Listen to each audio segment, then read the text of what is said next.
Legal, bom dia, pessoal. Sejam todos bem-vindos aqui a mais um episódio aí da nossa série falando sobre as normas mais relevantes ou mais utilizadas, né, no nosso contexto brasileiro aí, da ISA. Primeiro eu queria só me apresentar, eu sou o Carlos Paiola, eu sou diretor da Seção São Paulo, que é um capítulo da ISA aqui nessa nossa região, né? A ISA ela tem essa organização, para quem não conhece, né? Ela é dividido em seções pelo mundo todo, né? No Brasil a gente tem 6 seções, uma delas é exatamente a seção São Paulo que está conduzindo essa série, mas as normas não são da seção, as normas são da ISA Global, e são bastante abrangentes, bastante atuais, né? Elas passam por várias revisões. E nesse nosso webinar a gente vai tratar da norma ISA S88, que fala muito sobre a questão da gestão das bateladas, né? E para apresentar, nós temos o nosso amigo Cláudio Romero, que inclusive é quem está conduzindo aí junto da Ana, né, essa série de webinars aí desde o começo. É um dos idealizadores aí dessa sequência, né? E, e só antes da gente começar, né, eu queria falar um pouquinho sobre a ISA e também dar algumas instruções gerais para vocês, tá? Então, primeiramente, para quem não conhece, a ISA ela é uma associação internacional, é a Sociedade Internacional, né, de Automação, é uma organização sem fins lucrativos.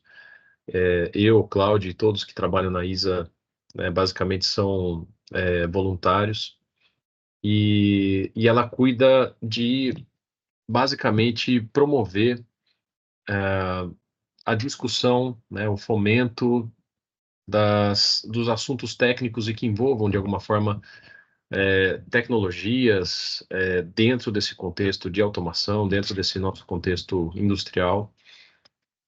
O principal produto da ISA são exatamente as normas, mas não é o único, né? A ISA ela também cria uma série de artigos, né? Ela tem periódicos, ela promove eventos, né? Então, diretamente ou através das sessões, né, de cada mundo, de cada parte do mundo, ela cria encontros técnicos, ela promove também treinamentos, né, em determinados temas relacionados à automação.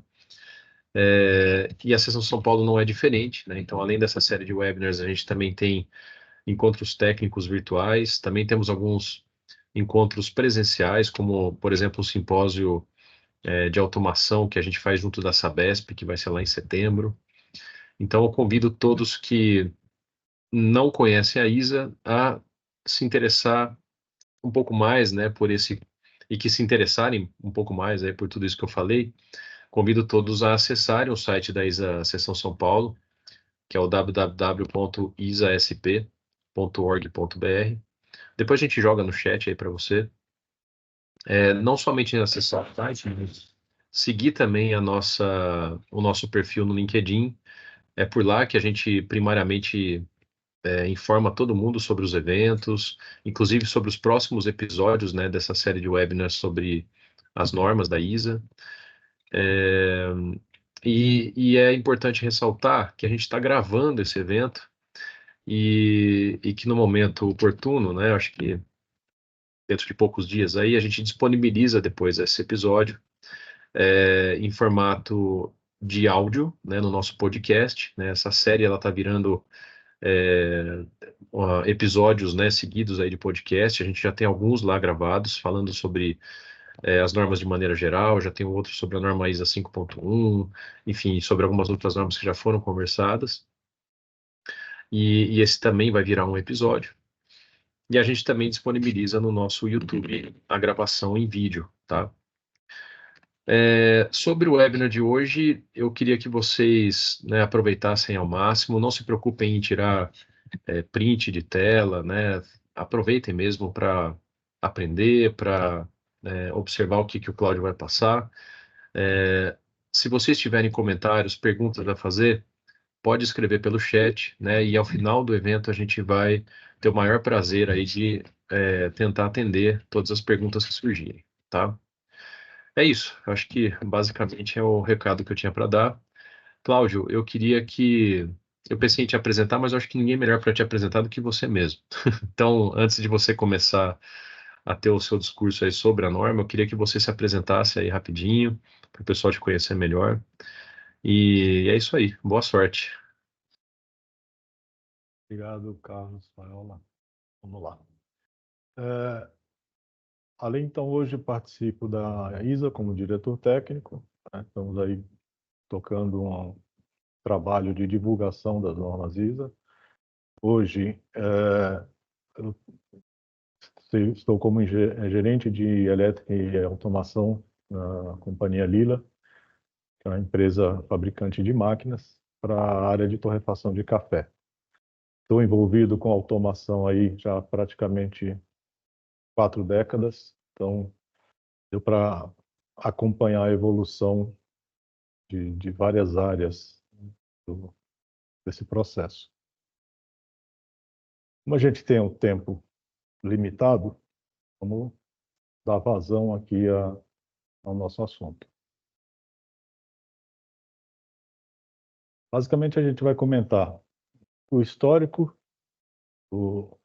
da S88, como classificar processos e equipamentos, definir a estrutura do controle por batelada, definição de receitas e elementos procedurais, como é feito o controle da batelada e algumas atividades e funções que são previstas nesse processo. Então, a ISO S88, né, a primeira parte, a parte 1, que define o modelamento e terminologia, foi lançada em 1995. Tá? Esses modelos e terminologias, ele enfatizam boas práticas para o design e operação de plantas de manufatura embatelada. Elas podem ser usadas para melhorar os critérios de controle e elas podem ser aplicadas independente do grau de automação.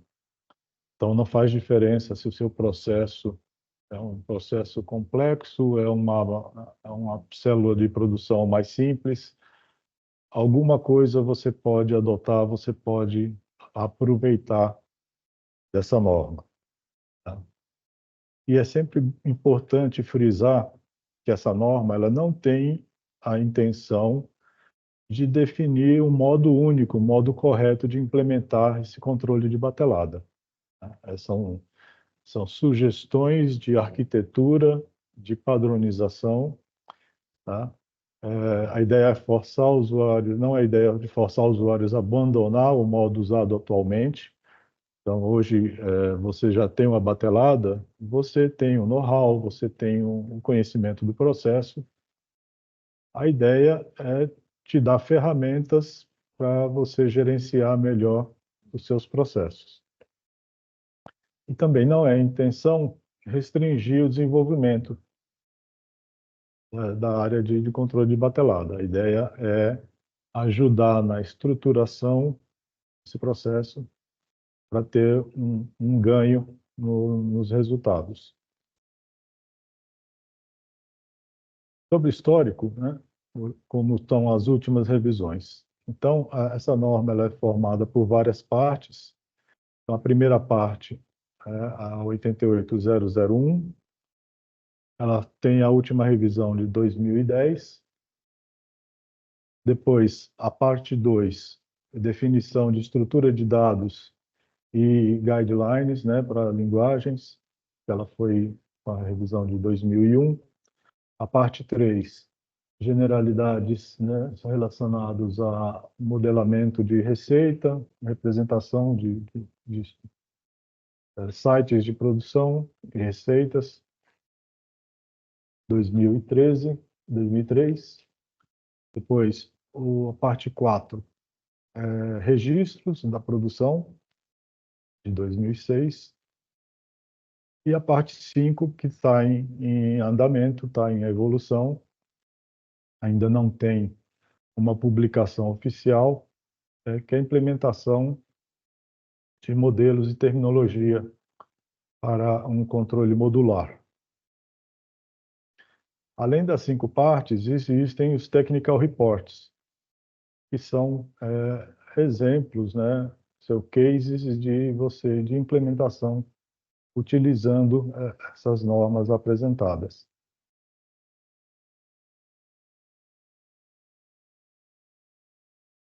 Qual que é a abrangência de cada uma dessas partes de norma? Então, eu posso ver aqui.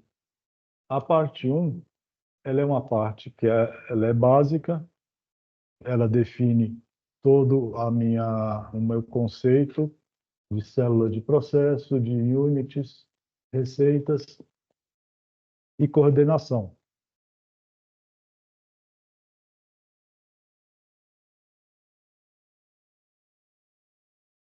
Depois, a parte 2 são definições de estruturas de dados, linguagens. Parte 3, né, a parte dedicado para receitas.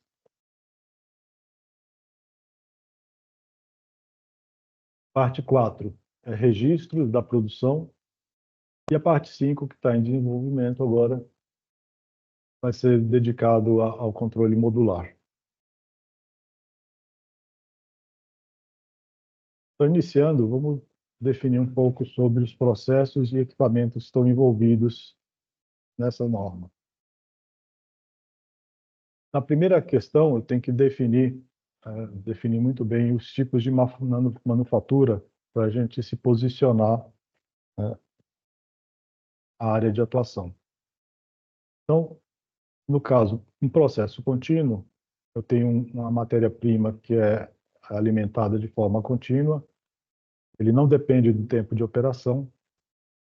As rotinas de startup, transições de estado e shutdown são externas ao processo, elas não fazem parte do ciclo do processo do produto. Depois, a manufatura discreta, ela é uma manufatura que tem uma quantidade definida de peças. Cada peça mantém a sua identidade. O que significa isso? Por exemplo, na produção automobilística, né, eu vou produzir um carro. O carro ele tem uma quantidade definida de peças. Eu tenho motor, tenho pneu, tenho roda, tenho bancos.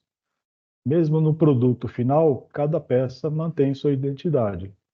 Os produtos, a matéria-prima que ela foi usada, a identidade se mantém até o final.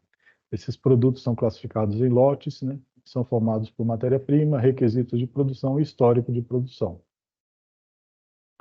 Fazendo um comparativo com o processo contínuo, no processo contínuo, normalmente eu tenho a entrada de matéria-prima, que são combinadas e são transformadas em um produto final. E, de certa forma, aquela matéria-prima que foi usada, ela perde a sua identidade. Ela vira um produto final diferente do que entrou. E, por último, o processo por batelada, onde eu tenho uma quantidade finita de matérias-primas, são as entradas, as atividades executadas em uma ordem definida em uma ou mais partes do equipamento. São processos que não são nem discretos nem contínuos, mas têm características dos dois. Então, eu vou trabalhar com uma quantidade definida dessas matérias-primas e eu vou executar em cima dela alguns processos. Como que é feito esse modelamento? Então, eu tenho a ordem de produção, ela entra no processo e ela pode especificar a ordem em que uma ou mais estágios são executados. Então, o meu processo ele é dividido por etapas, né, por estágios. Esses estágios representam parte de um processo que usualmente seriam independentes. Tá? Normalmente é uma sequência de mudanças físicas ou químicas no material que está sendo processado. Depois eu tenho os estágios. Dentro de cada estágio eu tenho as operações, né, a Process Operation, que são as principais atividades do processo. Elas são executadas de forma exclusiva, né? Normalmente é uma sequência de mudanças físicas ou químicas no material que está sendo processado. E cada operation ela pode especificar a execução ou sequenciamento de actions, de ações, que também podem ser em série, paralelo ou a combinação de ambos. E por último, no nível mais baixo, as process actions são as menores atividades de um processo. É o nível de maior detalhe dentro de um processo.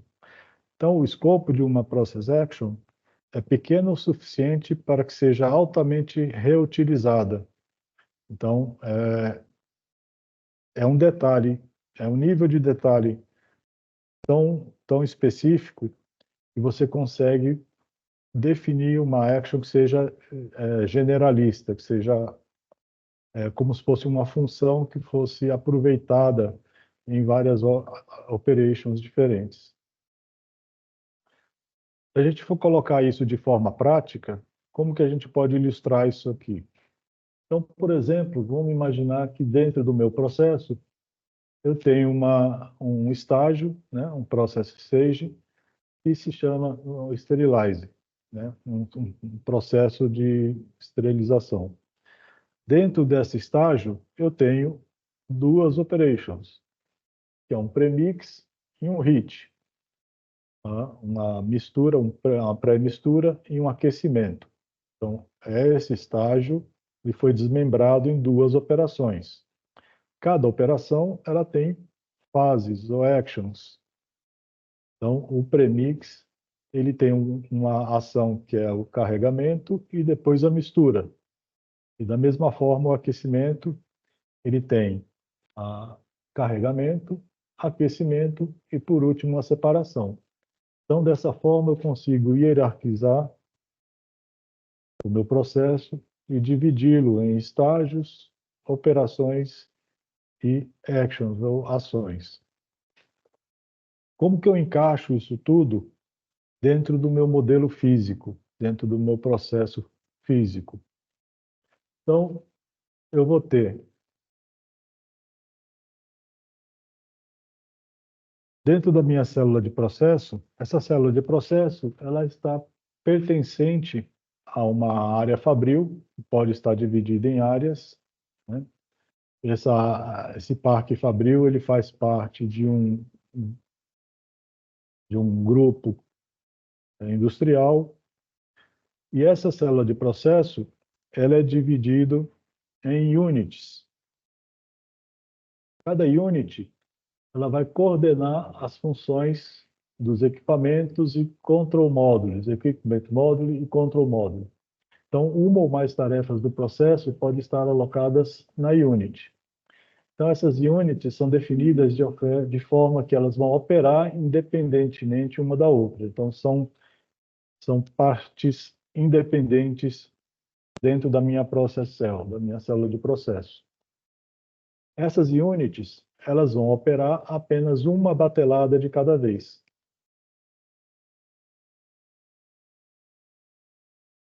Dentro da unit, eu posso ter ainda os equipment modules, né? Os equipment modules são conjuntos de equipamentos que desempenham uma função específica no processo. Então, seriam, por exemplo, malhas de controle. Então, dando nomes às minhas definições. Por exemplo, a minha unit seria um conjunto de um reator num processo químico. O equipment module seria uma malha de controle de pressão, um equipment module, uma malha de controle de temperatura, é um outro equipment module. E no nível mais baixo, o control module, que é a parte do meu processo que faz o acionamento diretamente nos equipamentos. Então, todos os comandos, eles vão para os atuadores através de um control module. Isso aqui é uma divisão física, né, do meu processo, é um modelamento físico. O que acontece é que para cada segmento dentro desse modelamento físico, eu vou ter associado uma parte de controle. Então, dentro da Process Cell, a parte física, eu tenho uma parte de controle associado. Então, essa combinação de equipamento físico com controle é chamado dentro da norma de entidade. Tá? Então, uma Process Cell Entity é a célula de processo física combinado com um módulo de controle. Da mesma forma, a minha Unity ela é formada por um equipamento físico e seu controle associado. Isso se repete para o Equipment Module e para o Control Module. Então, cada entidade dentro desse meu modelamento, ele é formado por equipamento físico mais o módulo de controle de cada parte do meu processo. Na Process Cell, a célula de processo, ela pode ser ainda classificada por quantidade de produtos, pode ser um produto único ou pode ser uma célula de produção multiproduto, pode ser uma célula flexível. E ela pode ser diferenciada também por estrutura física.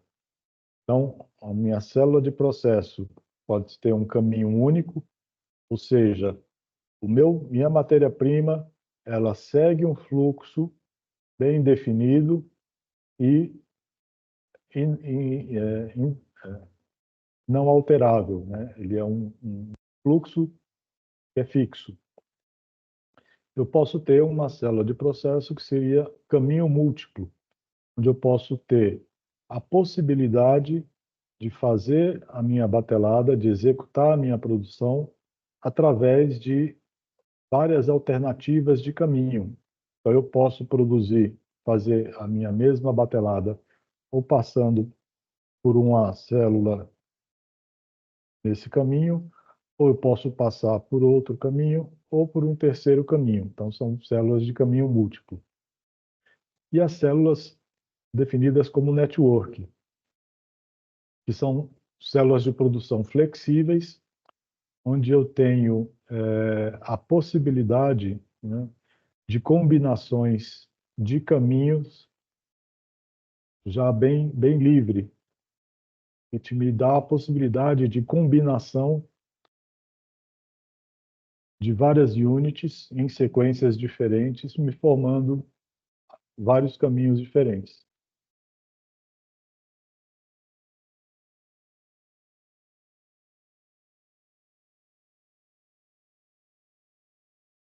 Vamos ver a estrutura do controle por batelada. Então, a primeira questão que precisamos definir é o controle básico. O controle básico é o já bem conhecido, que é o controle regulatório, intertravamentos, monitoramento e tratamento de exceções e controle discreto e sequencial necessário para estabelecer e ou manter um estado específico ou comportamento de um equipamento ou processo. Então, o controle básico é o controle de um motor, de uma bomba, controle de uma válvula, controle de vazão, um controle de temperatura. Então, cada malha de controle independente, ela é tratada como se fosse um controle básico. Então, esse controle básico ele pode responder a condições do processo, que por sua vez atua nas saídas de controle ou dispara ações corretivas. Pode ser ativado, desativado ou modificado por comandos do operador ou por controles de coordenação procedural, né, por eventos do processo. Então, o controle básico são malhas independentes. Depois, o controle procedural é um controle que executa procedimentos que são característicos do processo de batelada. Então, o procedimento é a determinação de uma sequência de passos, ações ou atividades com início e fim bem definidos e que tem como objetivo atingir um resultado específico. Então, o controle procedural, ele tem uma fase inicial, ela tem passos e tem condições que vão me dar a transição entre esses passos. Esses passos, eles podem estar combinados em série ou em paralelo, né? Essas transições podem ser inseridas em qualquer dos passos para determinar quais serão executados e em que ordem. Então, usualmente são condicionados à resposta dos equipamentos, processos e respostas do operador. Então, cada passo é executado apenas após a finalização do passo predecessor ter sido finalizado e as condições de transição serem verdadeiras. Então, o controle procedural vai me definir quais são os passos de cada etapa da minha produção de batelada.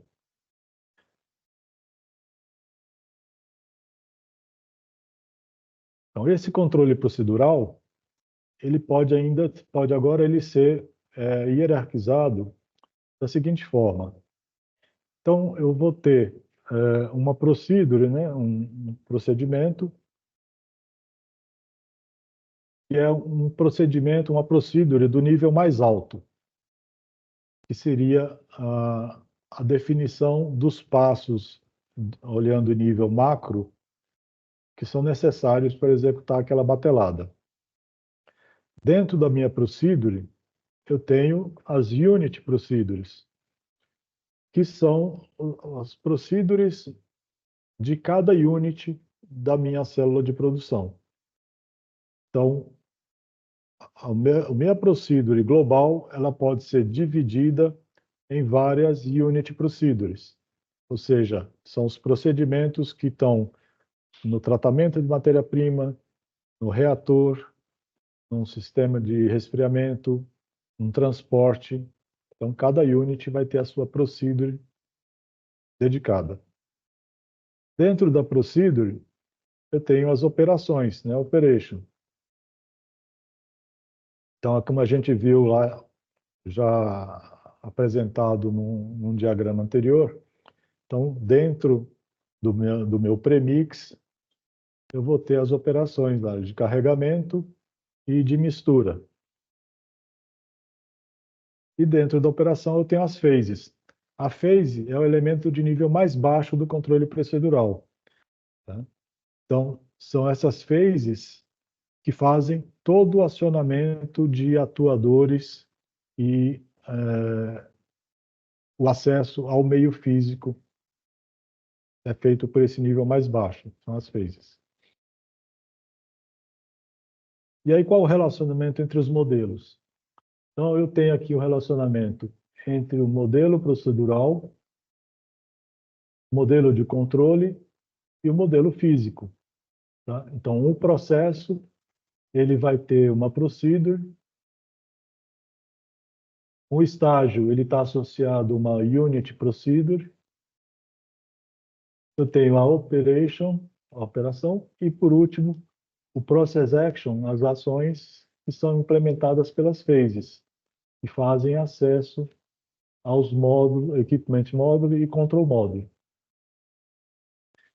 Então, todo o acesso ao equipamento físico é feito pelas phases, obrigatoriamente.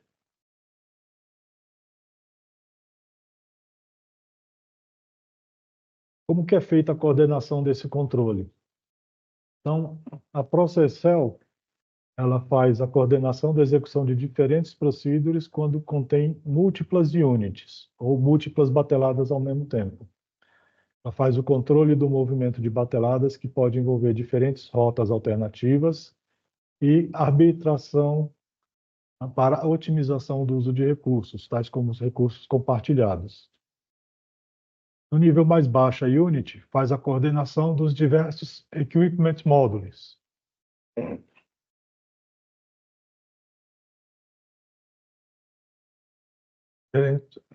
Gerenciamento dos recursos alocados e arbitração de requisições recebidas de outras units ou de Process Cell.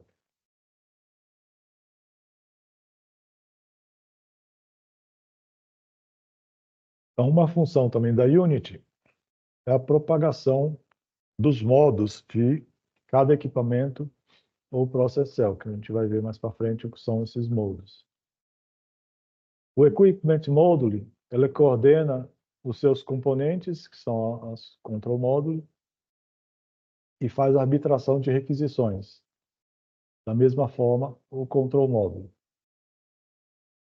Uma forma, vamos ilustrar de forma prática. Então, aqui eu tenho um exemplo de uma unit, né, que é um reator. Dentro dessa unit, eu tenho os Equipment Modules, que é o Equipment Module responsável por alimentação, feeding, um Equipment Module responsável pela temperatura de controle, controle de temperatura, um Equipment Module responsável pelo controle de pressão, e, por último, um Equipment Module responsável pela transferência, pela descarga desse reator. Dentro do Equipment Module, eu tenho o Control Module com o equipamento discreto, que está aqui no meio. Então, dessa forma, eu consigo classificar cada pedaço do meu processo nas units, Equipment Module e Control Module. Falar um pouco agora sobre as receitas e esses elementos procedurais.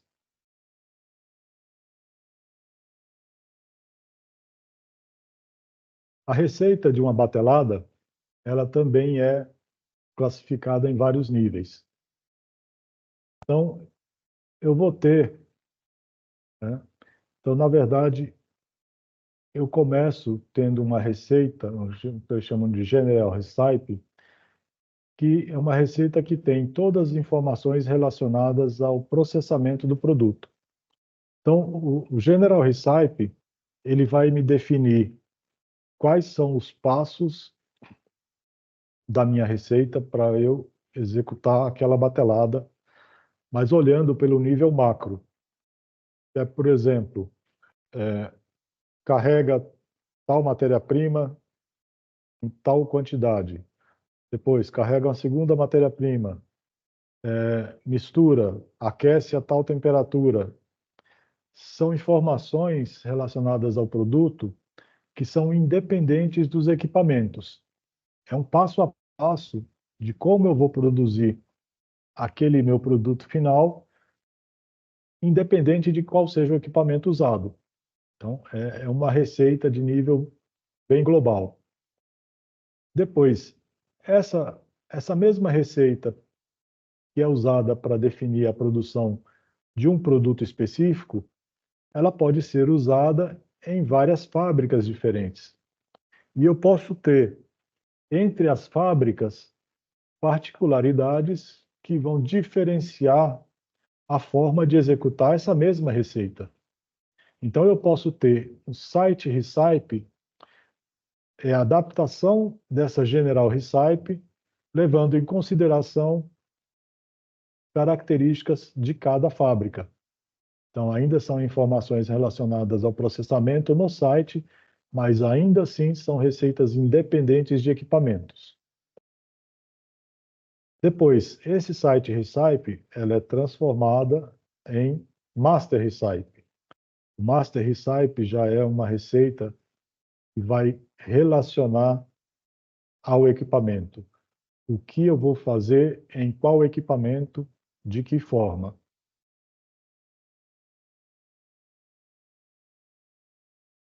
Então, dentro da mesma fábrica, eu posso executar a mesma receita em várias várias células de processo que podem ser diferentes, não precisam necessariamente ser idênticas.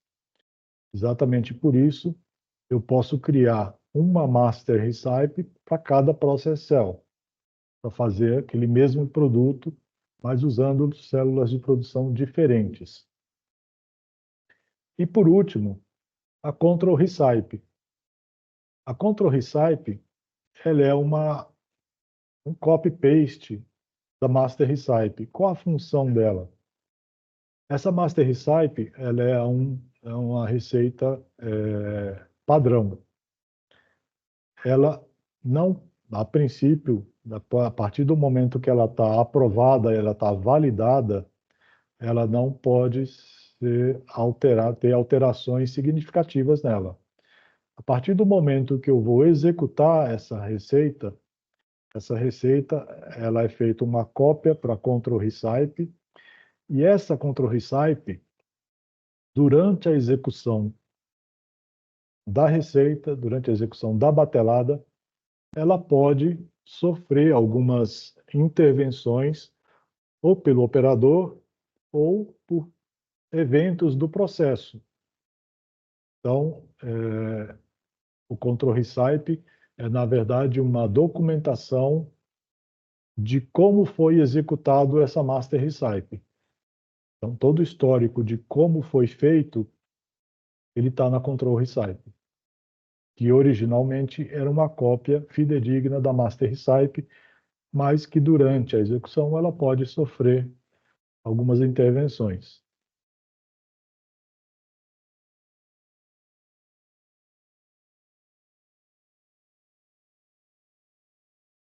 Só lembrando, né, voltando ainda no que foi comentado no começo lá da apresentação. Essa estruturação, essas definições, elas são sugestões de arquitetura para você ter a melhor forma mais de trabalho para a execução de uma batelada. Então, principalmente elementos de nível maior, como General Recipe, Site Recipe, elas não são obrigatórias. Isso vai depender, claro, do porte do seu processo, do porte da sua empresa. Então, se você tem lá uma fábrica única, com uma célula de processo, não faz sentido você ter que definir General Recipe, Site Recipe. Se você tem uma célula única, você faz sempre o produto daquele mesmo jeito. Então, você tem só a Master Recipe, que é a receita mestre, e dali você faz a derivação para Control Recipe. Então, esses níveis mais altos, eles são opcionais para onde você tenha esse porte e seja justificável você também adotar esse tipo de estruturação. Então, dentro da norma, né, ela sugere a melhor estrutura de dados que você pode usar para trabalhar. Então, ele sugere que o conteúdo da receita seja formado por um header, né, informações administrativas, tais como nome da receita, identificação do produto, versão, quem aprovou, quando foi aprovada. Depois, a fórmula da receita, que é exatamente o segredo do processo, quanto vai de cada matéria-prima, em qual proporção. Depois, os requisitos de equipamento, ou seja, essa receita com essa fórmula, ela tem que ser produzida nessa processel, nessa célula de processo. Então, eu posso ter aí diferenças. A mesma fórmula ou a mesma receita ser produzidas em células de processos diferentes e isso vai identificado na receita. Depois eu tenho a procedure. A procedure é justamente a definição da estratégia e sequenciamento das units, operations e phases. Ou seja, a receita, além de ter a composição do meu produto, ele vai ter o passo a passo de como eu vou produzir aquele produto final. Então, ele tem fórmula e ele tem sequenciamento de passo a passo de ações e de phases. E outras informações que podem ser incluídas na receita, tal como informações de compliance, fluxos de processo, informações para embalagem, etiquetas. Tá? Então, o conteúdo da receita ele é estruturado, ele é dividido dessa forma. Isso permite que eu tenha uma receita que ela é componentizada, né? Eu tenho componentes dentro da receita. Esses componentes, eles são bem definidos, são bem estruturados. A norma, inclusive, ela dá já um exemplo prático de como seria cada campo de uma receita desse tipo. Ele já te dá a estrutura pronta. Definida a receita, eu defini a célula de processo, defini a receita. Tem uma questão anterior, que é de que forma que eu vou dividir o meu processo em units. Então, vamos imaginar o seguinte, que eu tenho uma célula de processo que é formado por vários estágios. Tá? Esses estágios eu tenho, por exemplo, estágio 1 e 3, ele faz manipulação de matéria-prima, que depois é combinado no estágio 2, que é um premix, e vai no final para o estágio 4, pode ser um reator, né? Agrega aí mais um aditivo, que é o estágio 5, e por último, no estágio 6, eu tenho o produto final. Vou imaginar que isso aqui é a minha célula de processo. Eu tenho a possibilidade de dividir essa célula de processo dessa maneira. Eu vou definir que estágio 1 e 2 é uma unit, o estágio 3 é uma outra unit, e esses três últimos eu vou tratar como uma unit única. Por que eu dividi desse jeito? Eu posso ter chegado à conclusão que o estágio 1 ele não tem um nível de controle muito avançado, ele não demanda tanto controle, tanto sequenciamento. Então eu posso juntar isso aqui e tratar tudo como uma unit única. Mas e se não for bem assim?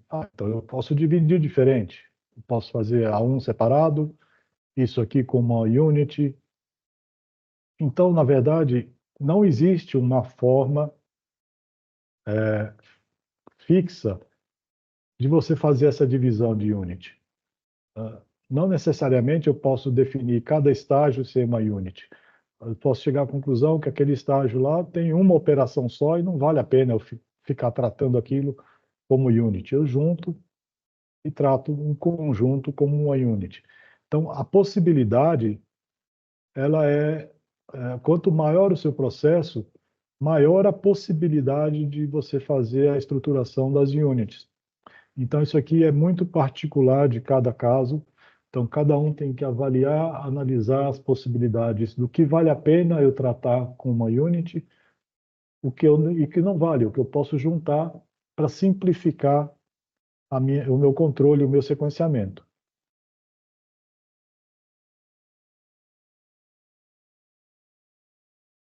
Então, o relacionamento dessas units, então, uma procedure, ele vai chamar várias units, a unit chama o operation, a operation chama as phases. Só que existem casos onde eu posso ter, por exemplo, a unit chamando, né, a phase direto. Então, vou imaginar assim, eu tenho uma unit que atua em cima de um equipment, eu tenho phases que atuam em cima de um equipment. Tá? Por quê? Porque eu posso ter, da mesma forma, units que não demandam um nível de controle muito avançado a ponto de eu ter que definir uma phase para ela. Então, eu posso ter, numa unit, a chamada direta de um equipment module. Vou falar um pouco agora sobre a parte de controle. Como que é feito o controle de tudo isso? Então, o desenvolvimento das tarefas do processo e do controle, eles são definidos a partir de considerações do processo e considerações dos equipamentos. Então, toda a informação relacionada ao processo, ele tem uma influência muito grande sobre as procedures. Então, toda a minha procedure, ela vai depender de grande parte do meu processo. Assim como os equipamentos, eles vão atuar de forma muito forte na definição dos equipamentos, das Equipment Module e Control Module.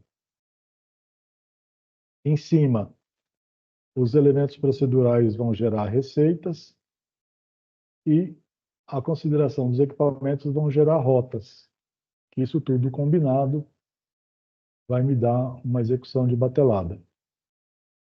Uma consideração, uma definição que eu tenho que ter com relação ainda no processo de controle são os modos de operação que vão ser usados. Então, eu posso ter o processo que ele vai atuar em automático, semiautomático ou manual.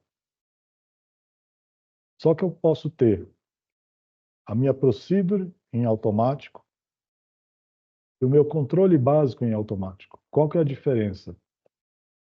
Vamos pegar aqui primeiro o controle básico, que é o nível mais baixo. Então, o controle básico e automático são equipamentos que são manipulados por algoritmos, seus algoritmos de controle. São as malhas de controle em automático. Quando eu passo a malha de controle para manual, eu passo a ter os equipamentos manipulados diretamente pelo operador. Quando eu falo em procedure, a procedure em automático são as transições do meu processo, as transições da procedure são executadas sem interrupção quando suas condições de transição são atendidas. A procedure em manual, os elementos da procedure são executados livremente pelo operador. E essa procedure em semi-automático, elas são executadas por um comando manual do operador, desde que as condições de transição estejam atendidas. Ou seja, ele vai executar o passo a passo, mas a mudança de estado de uma fase para outra, ela passa por um comando do operador. Então, esses são os modos possíveis de execução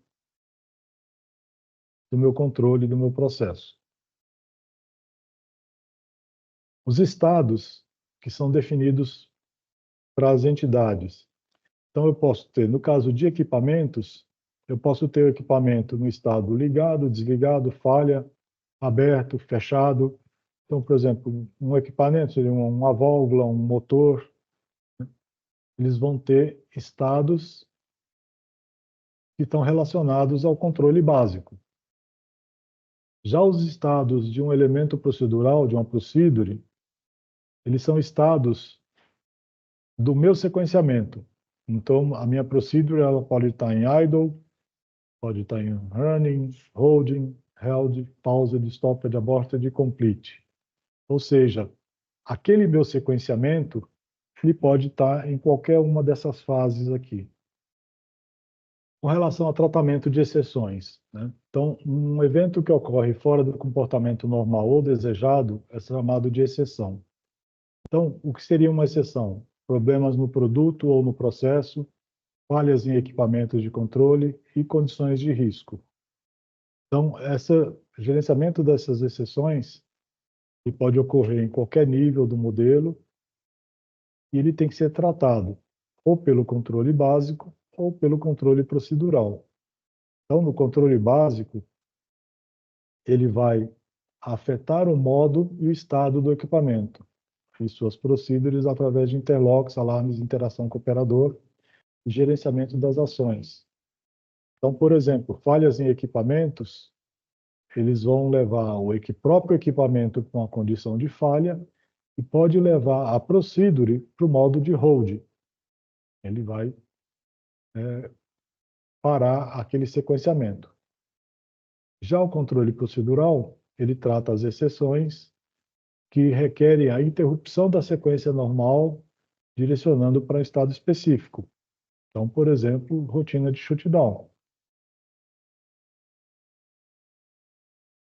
Então, esses estados procedurais, eles podem ter também várias combinações possíveis. Então, a partir do momento que eu estou em modo idle, quando eu recebo um comando de start, eu vou para running. Eu estando em running, eu posso receber comandos de stop, de hold, de abort ou de pause. E aí, dessa forma, eu consigo mapear todas as transições possíveis dos meus estados procedurais. Isso aqui. Eu estando em idle, ou seja, o meu sequenciamento está parado.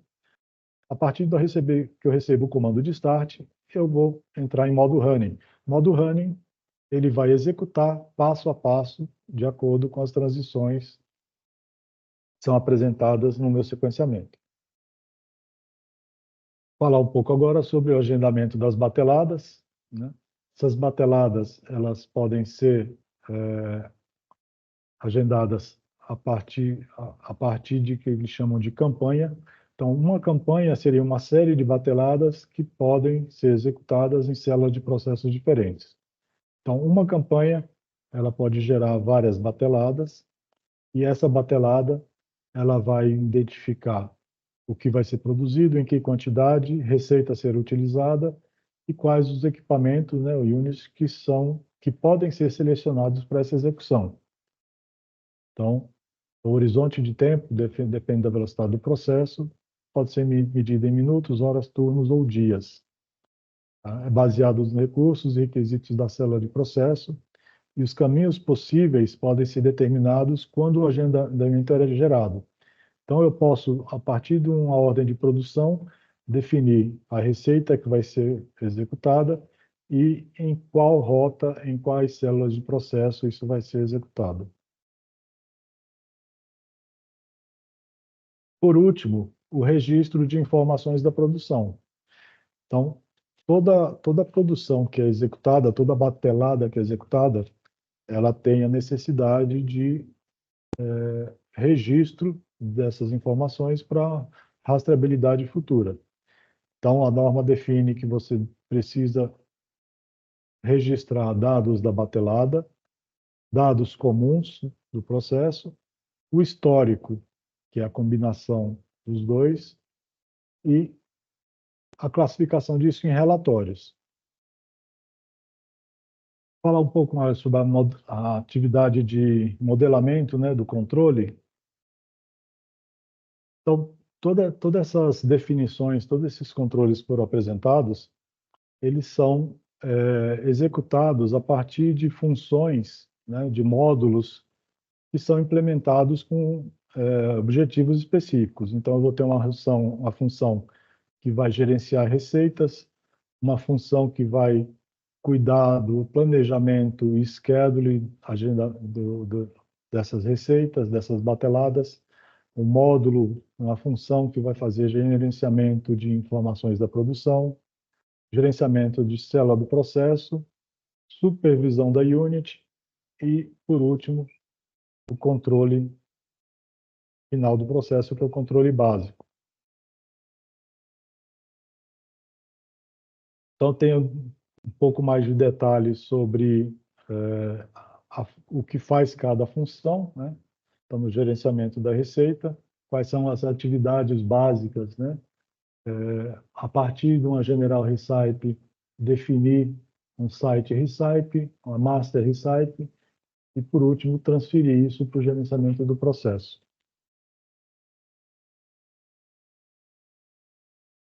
Então, a parte de planejamento e agendamento da produção, né, que vai trabalhar em cima da Master Recipe, banco de recursos disponíveis e o algoritmo, né, que isso vai ser executado em automático ou manual.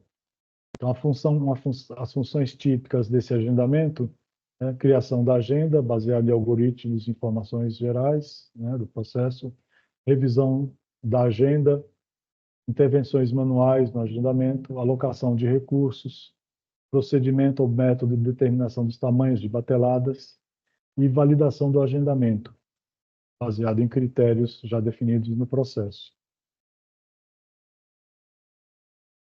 A função de gerenciamento de informações da produção, basicamente vai tratar, receber e armazenar todos os dados da batelada, armazenar isso de forma histórica, né, tanto modificações ou complementação de dados, cálculos e compressão de dados, e gerar os relatórios.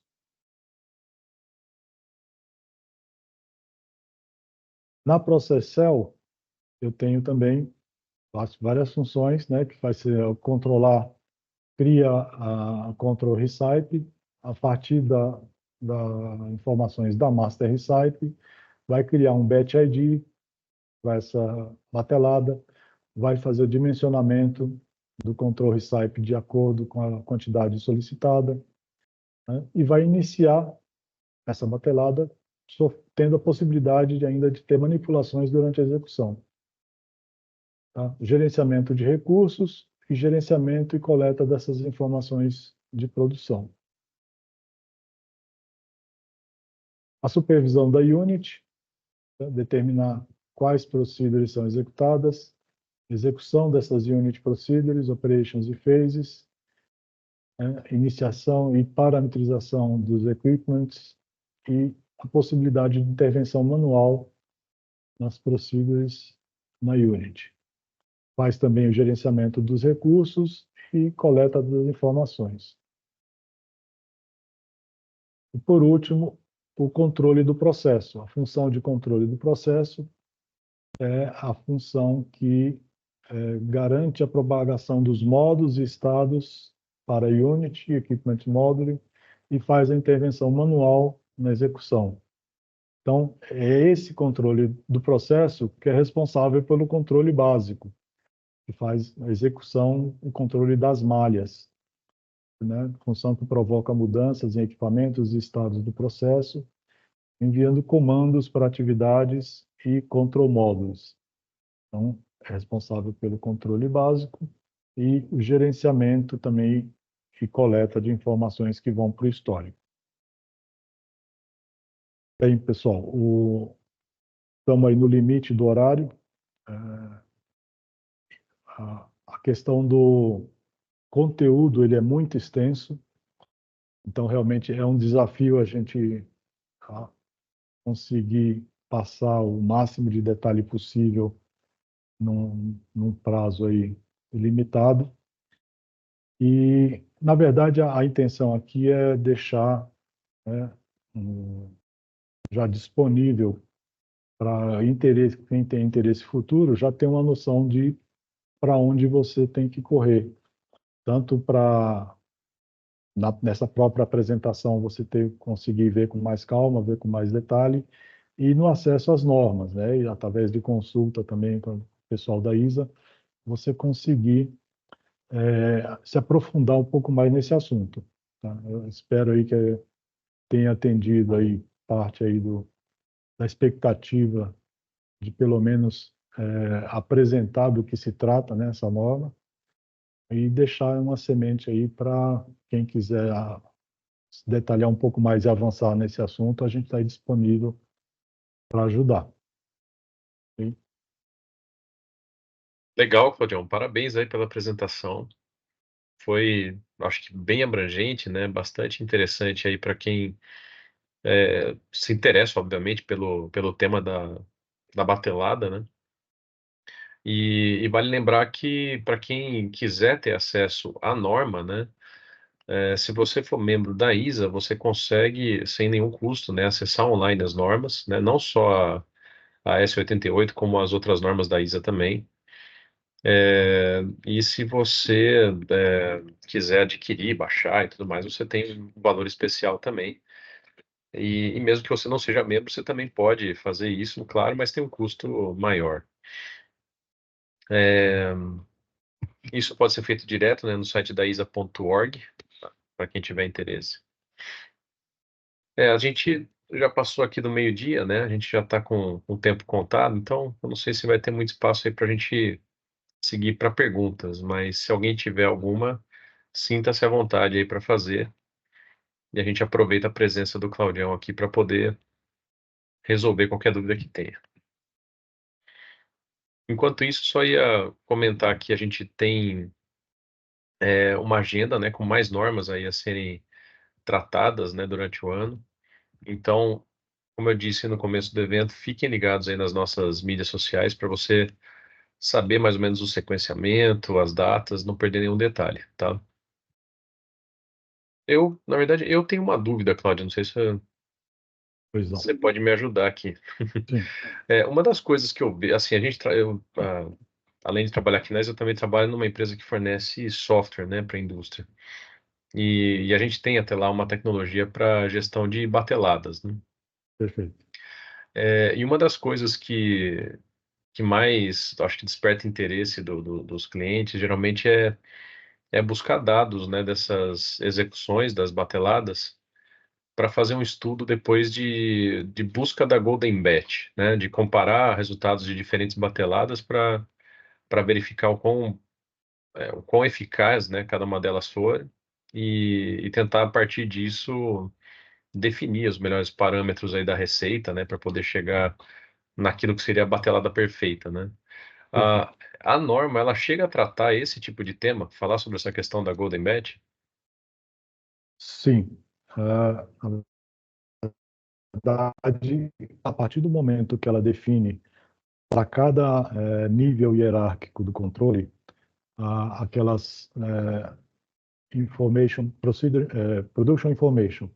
Então, cada função do controle da batelada, seja a função de gerenciamento da production cell, gerenciamento da unit, gerenciamento do controle básico, cada nível desse, a norma detalha qual tipo de informação sugere que seja historizada.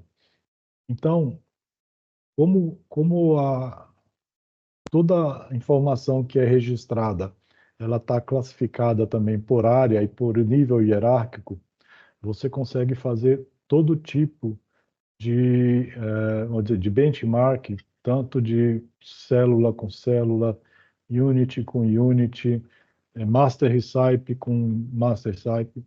Então, você consegue fazer um benchmark do master recipe de uma unidade com master recipe de outro. Por quê? Porque são master recipes do mesmo produto, do mesmo site recipe, vamos dizer. Então, da forma que está estruturada e da forma que você registra as informações de produção, né, estruturada por nível hierárquico e por função, facilita muito esse tipo de comparação. Putz, legal, cara. Legal mesmo. Maravilha. Bom, pessoal, passamos um pouquinho aqui do tempo, mas eu acho que foi bastante proveitoso aqui o evento, né? Espero que todos tenham gostado. Claudião, agradeço demais aí, né? Todas as informações que você compartilhou com a gente. Obrigado. Tem algum último comentário, alguma última palavrinha aí para encerrar? Não, tá tranquilo, estamos à disposição aí para, caso lembrem aí de perguntas no futuro, né? Vai entrar em contato aí com o grupo da ISA e deixar o incentivo aí para continuar aí acompanhando, né, as próximas apresentações, e acho que vale a pena, o conhecimento sempre vale a pena. Maravilha. Beleza, pessoal. Muito obrigado a todos. Obrigado, Thaís, também por providenciar toda a infra aqui para a gente poder ter esse evento.